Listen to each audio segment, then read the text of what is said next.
buongiorno e ben ritrovati con l'informazione flash di New Sicilia. Queste le notizie più importanti della mattina. In apertura la decisione della Cassazione che sta già provocando intense polemiche in merito all'annullamento dell'ergastolo per Antonio De Pace, l'infermiere calabrese accusato di aver ucciso la fidanzata Lorena 40 nel Messinese nel 2020.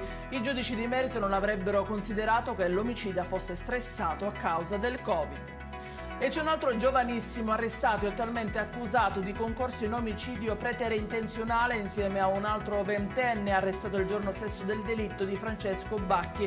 Il ragazzo ha perso la vita il 14 gennaio scorso a seguito di una rissa avvenuta fuori da una discoteca di Balestrate. A Mazara del Vallo 3 ragazzi avrebbero accoltellato un giovane riprendendo il tutto con un cellulare. I carabinieri hanno così arrestato un 18enne, un 21enne e un 26enne. Sono accusati di tentato omicidio aggravato in concorso e porto ingiustificato di oggetti atti ad offendere.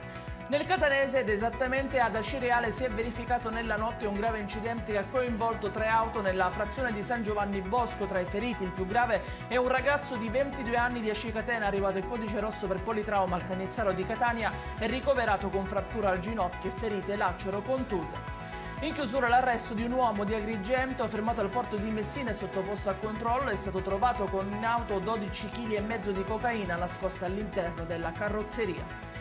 I dettagli su queste notizie li trovate come sempre sul nostro sito www.newsicilia.it e sui nostri canali social. Grazie per averci seguito e a più tardi.